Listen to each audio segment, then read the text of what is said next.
I'm back, and today I thought I'd do a tutorial on how to make your guitar sound like an organ. So recently I was inspired by the Electro-Harmonix, what is it, B5 or B9 or C9? I forgot what it's called. But anyways, it's a guitar effect I saw. It's a stomp box that makes your guitar sound like an organ. So I wanted to see, I wonder if I can do the same thing but in my DAW instead of buying the stomp box, because basically I'm cheap. So that's what I'm going to try to do today and show you how to do it too. So one of the first things we're going to do is just record something. Unfortunately, I found I can't do this in real time, at least the way I found to do it. So I'll show you some of the things I recorded like this here.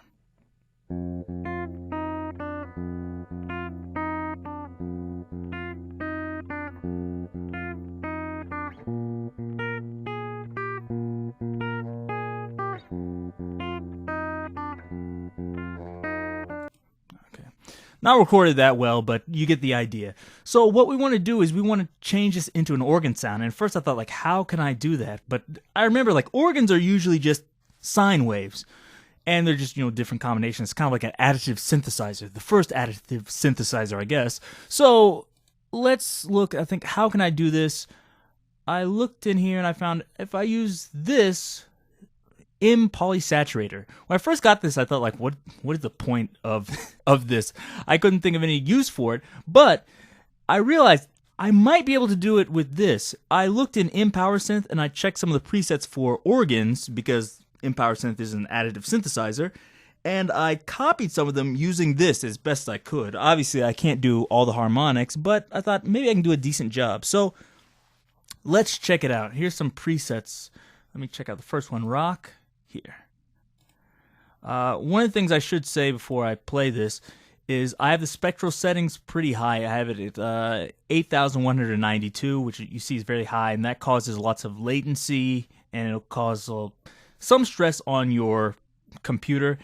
Since I have the, delay at 25 milliseconds, it's actually okay. It's not like killing my computer, but just keep that in mind. The lower you make this buffer, the better it'll be for like transients, for like percussive noises, but the worse will be for tonal noises. For the organ, I'm not really concerned about the percussiveness of it, so I had it up pretty high, and I have the resolution up pretty high because I'm not doing this in real time.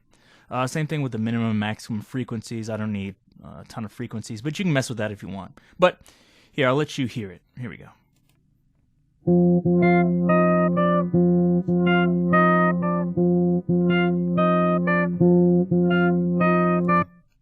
So you can probably hear, like, it's not really an organ, but it did really change the sound. Let's hear a few other ones before we go on.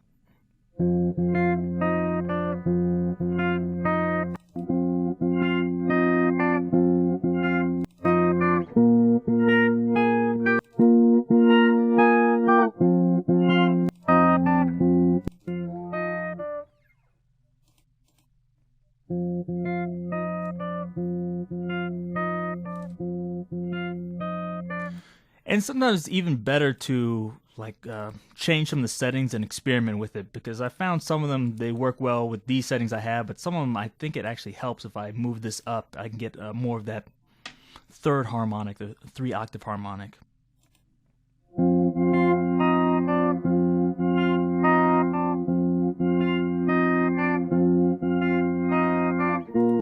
Okay. Anyways, so let's just stick with that, but that's not all I need to do. The main thing, which will really make it sound like an organ, is using a rotary speaker. So let me go into my modulation here. I'll use Vintage Rotary, really good vintage, like Leslie simulator. Anyways, let me go into the dirty, my favorite preset here, and let's play it now.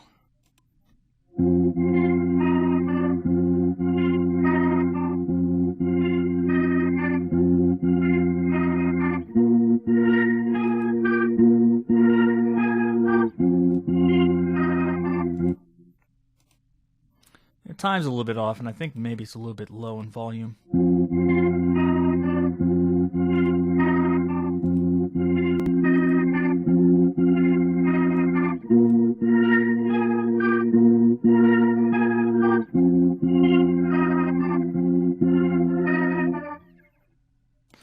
Now I can go in here in advanced and change a bunch of things if I want. If I think, it's a little bit too fast, I can slow it down here.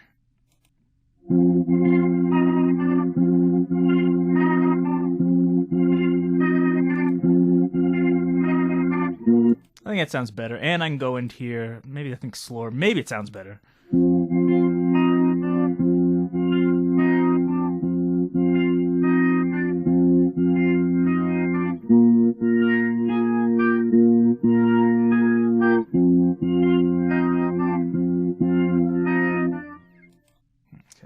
Still not perfect, but let's try another one. Let's see here on this, see how it sounds.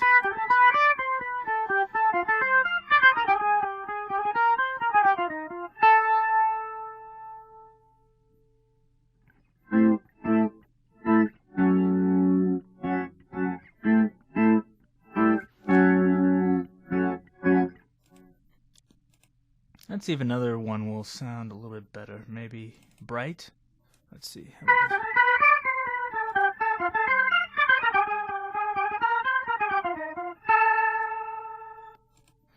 Let's try it slow.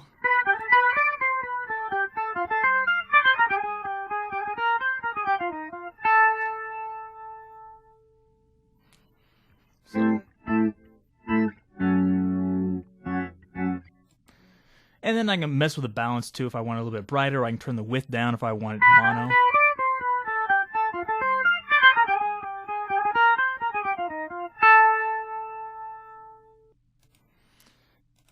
Let's try a different preset. Maybe dynamic, I guess. Let's try that on this last example.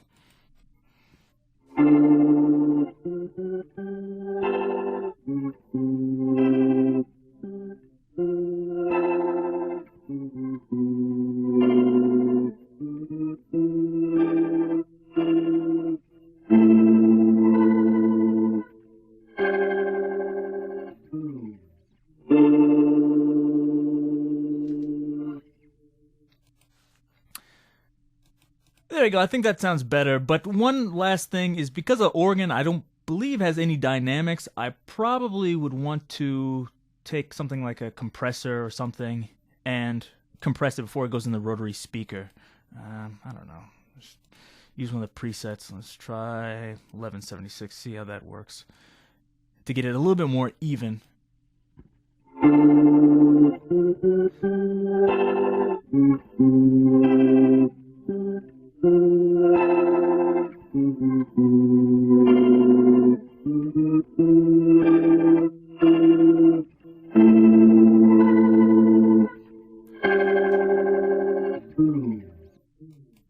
So there we go. That's a little bit better. And remember, you can just go and mess with different settings here. Like if you want more of a jazz setting like this.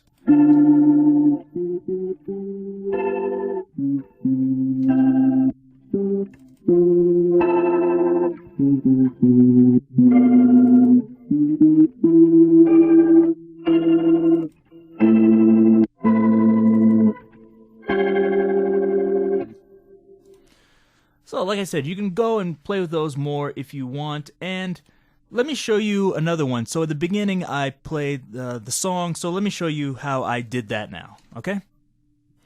Okay, so let's go over how I made this. Basically what I did was I used jam sticks to make a drum track. Then for the bass, what I did was I just recorded. Let me turn everything off so you can hear it. It's just me playing a walking bass line like this.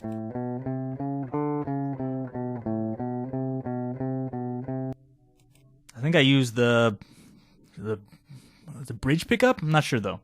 Anyways, then what I did is, you see I put Ambassador on there. That will let me add an octave lower. So I'll let you hear this. Oop, sorry. Okay, just the Ambassador. Then I just put M Dynamics on there, just compressor to even things out.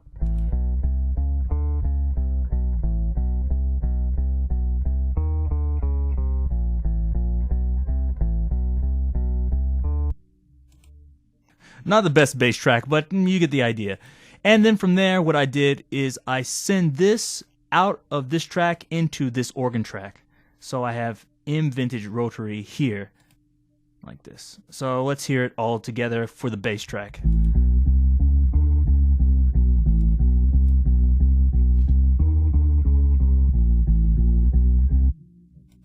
And you see how the balance here, that's down a little bit just so I have these two things in order. Now let's hear the chords.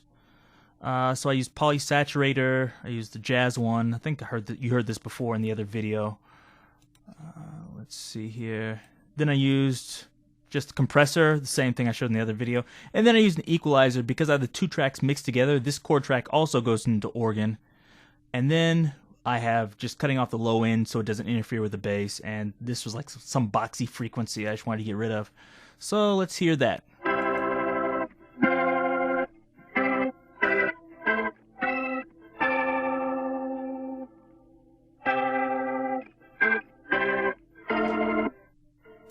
Now let's hear both of these together.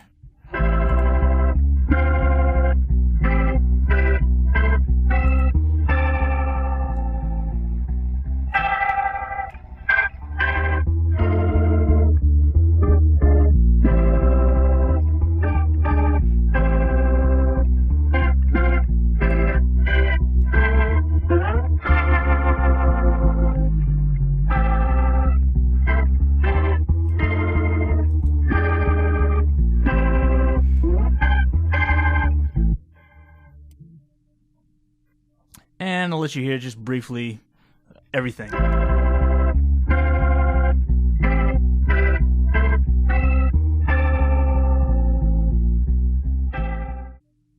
So there you go. So this is something cool you can use if you're not a good keyboard player, if you don't have a MIDI guitar interface, or just for whatever reason you feel like doing this. It's a cool alternative, and you don't even need to do it with this. If you want to do something more experimental, feel free to experiment with this all you want. Maybe you can come up with some cool new sound. But if you have any questions, comments, leave them below. Give me a thumbs up, and until next time, see you.